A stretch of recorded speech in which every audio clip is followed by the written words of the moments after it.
Hi there, I'm going to take you through making sauerkraut, both with foraged and shop bought items.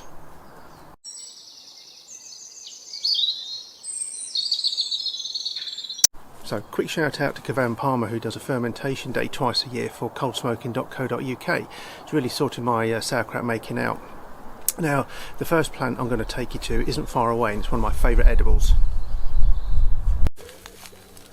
And here we are. It's called few flowered leeks because it doesn't have that many flowers with it, although obviously there's quite a proliferation of them here. They're a very odd shaped one, and I'll show you them a little bit in close up when I get back. And this is three-cornered leek for comparison. You can see where it gets its name from the ridge on that leaf there. So, having made the acquaintances of several nettles in the area as well, I've got the leaves and the flowers back. What I'll do, I'll take the detritus out of them and then I'll show you the flowers and leaves in a bit more close-up detail. So the leaves look a bit like three-cornered leeks, but they're not probably quite as ridged as that. And the flowers, well, they're just plain odd, but all parts of the plant are edible, including the actual bit that goes under the ground, which actually does look like a miniature leek. Okay, so all told in the weight there, that's 135 grams. So if you divide that by 100 and then times by 3, that comes to about 4 grams in total. What I'm going to do is put some coarse sea salt in there and crush it up. There we go, all done. We'll just wait for the magic to happen. This is after about 3 or 4 hours. It's really coming on now. So what I've done, labelled it FFL, few flowered leek of course, and I've put the greenery in and then the flowers, greenery, flowers, etc. I did have to top it up with a little bit of the liquid, so I am glad that I made some, but I don't normally do that anyway. So what I also did as well, this is one sauerkraut I just finished, I put literally 2 or 3 drops of that liquid in there just to give it a little bit of a starter. If you find that you've got too much greenery, you can always give it a bit of a wedging with a rolling pin just to push it down, but this was actually spot on, even though it looked quite a lot of greenery before. Obviously if you've got cabbage as well, you know, something robust like that, you can really squish that with your hands, but this I don't like to, so obviously that's where the extra water came in useful. Here we go, after 2 days, it's sitting in the garage. You can see there's bubbles coming.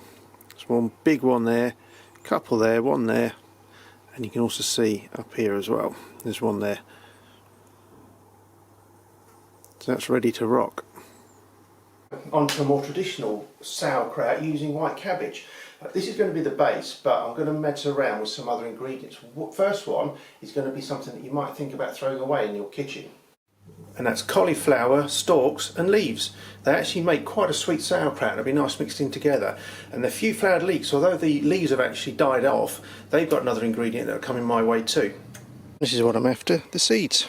They'll add a nice little bite to the sauerkraut. What the heck, let's have some carrot as well to throw into the mix somewhere.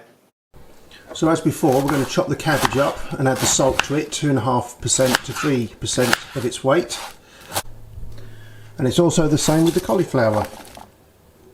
It's also worth holding some of the outer leaves back because these actually make good lids to put on top of the sauerkraut to keep the air out. You can also make reasonable lids out of the cauliflower as well if you cut around the stems and do them as 2-part lids. Let's have a shot of those few flowered leek pearls. Look at the size difference in some of those. I've had a quick sort through and thrown away the foliage because I don't want to find I've got something in there that I shouldn't. Salt in the cabbage. And salt in the cauliflower leaves. I'll leave the few flowered leek pearls and just put those in at the end in one of them. Quite robust with the cabbage. So the final scores on the doors. This one here is white cabbage with caraway seed. Now caraway seed was traditionally added to the cabbage sauerkrauts because it helps calm the tummy down, which is obviously the opposite of what cabbage can do. This one here is the cabbage and the cauliflower stalks and leaves that I had. This one is basically white cabbage and carrot, and this one over the far end is the power packed one. This is the one that's got cabbage, it's got cauliflower in there, it's also got a few flowered leek seeds in as well. And of course this is where I'm going to be using these as lids. So as you can see, after a few days again, there's some good bubbles in there, and this set of sauerkraut, unlike the first one, I didn't actually put any old starter in. These are straight from the get-go.